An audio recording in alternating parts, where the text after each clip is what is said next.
15 Agustus 2025. Perang di Ukraina sudah berlangsung lebih dari 3 tahun, dan garis depan terus bergeser mengikuti dinamika kekuatan di kedua pihak. Hari ini, serangkaian serangan Rusia kembali menjadi sorotan. Rudal, drone, dan pasukan darat digerakkan bersamaan. Infrastruktur publik dan fasilitas militer menjadi sasaran. Bagi Ukraina, serangan ini bukan hanya tentang pertempuran di satu hari tertentu. Ini adalah bagian dari rangkaian tekanan yang menguji ketahanan negara di bidang militer, ekonomi, energi, dan sosial.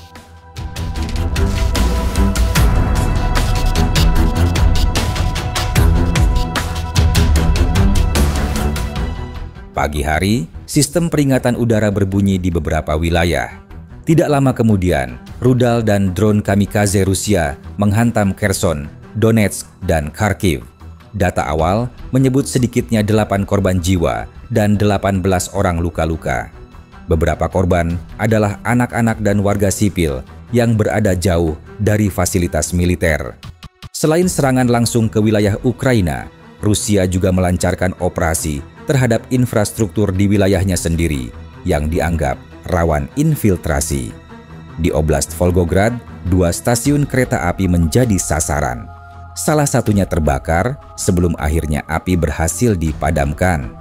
Tim penjinak ranjau membersihkan sisa bahan peledak untuk memastikan jalur transportasi bisa digunakan kembali. Di wilayah Krasnodar, sebuah kilang minyak terbakar setelah serangan drone. Kilang ini memiliki peran penting dalam suplai bahan bakar untuk operasi militer Rusia di selatan. Di Crimea, kapal pendarat BK-16 dilaporkan rusak akibat serangan yang belum sepenuhnya diungkap secara detail. Ukraina juga melakukan serangan balasan. 3 stasiun radar Rusia dilaporkan tidak berfungsi. Radar-radar ini bagian dari sistem deteksi dini yang membantu memantau pergerakan udara dan ancaman jarak jauh. Mengganggu operasional radar berarti mengurangi kemampuan Rusia mengantisipasi serangan berikutnya.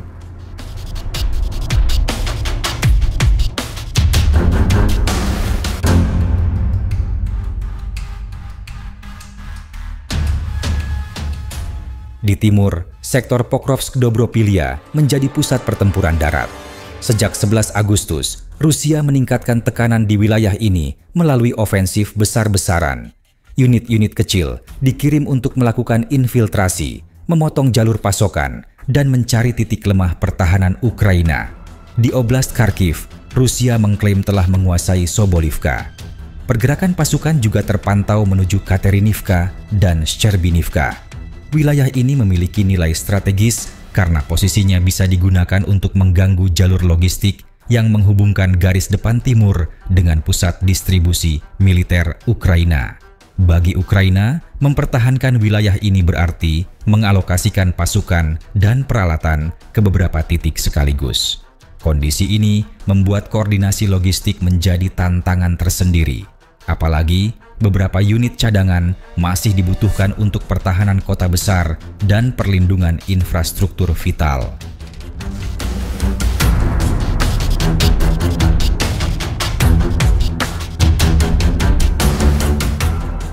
Kerusakan infrastruktur akibat perang sudah mencapai skala yang sangat besar.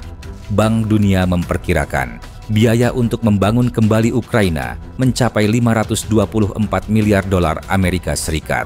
Angka ini setara hampir 3 kali PDB Ukraina pada tahun 2024. Sektor perumahan mengalami kerusakan besar. Sekitar 13% stok perumahan nasional hancur atau rusak berat. Ini memengaruhi jutaan warga, termasuk mereka yang terpaksa tinggal di penampungan sementara atau mengungsi ke luar negeri. Transportasi juga menjadi target berulang.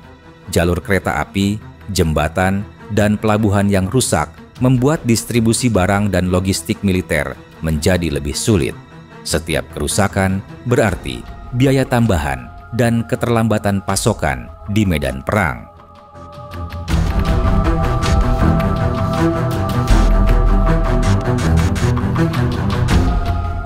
Sektor energi menjadi salah satu titik terlemah akibat serangan. Pembangkit listrik dan jaringan distribusi sering menjadi target.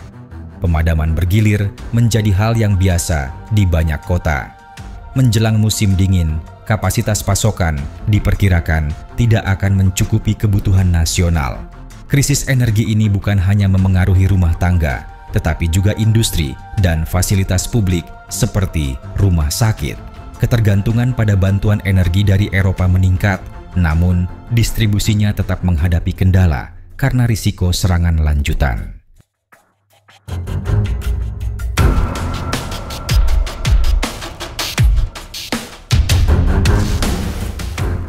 Sekitar seperempat populasi Ukraina kini hidup sebagai pengungsi.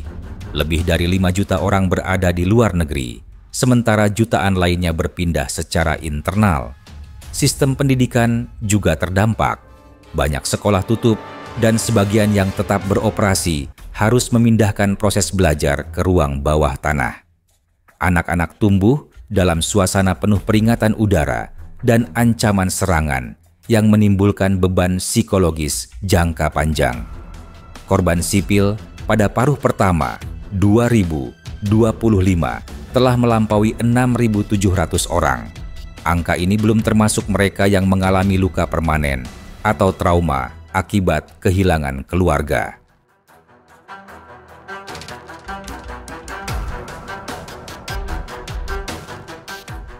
Meski perekonomian masih tumbuh di kisaran 2–5% berkat bantuan internasional dan adaptasi sektor swasta, beban fiskal sangat berat. Defisit mencapai 17,7 miliar dolar Amerika Serikat dengan risiko utang mendekati 100%. Produk domestik bruto jika perang terus berlanjut hingga 2026. UNDP memperkirakan 30% populasi berisiko jatuh di bawah garis kemiskinan, sementara 62% berada di zona rentan.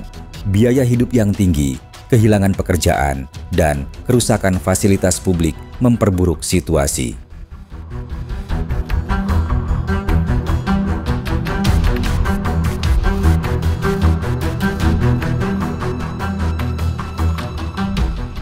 Video ini dibuat untuk tujuan edukatif dan analisis semata. Kami tidak memihak pada pihak manapun, tidak mempromosikan kekerasan, dan tidak mendukung perang dalam bentuk apapun. Semua informasi yang disajikan bersumber dari laporan terbuka dan analisis geopolitik yang tersedia untuk publik. Tujuan kami adalah memberikan pemahaman yang seimbang tentang situasi global agar masyarakat dapat berpikir kritis dan bijak. Perdamaian, dialog, dan diplomasi adalah jalan terbaik untuk menyelesaikan konflik.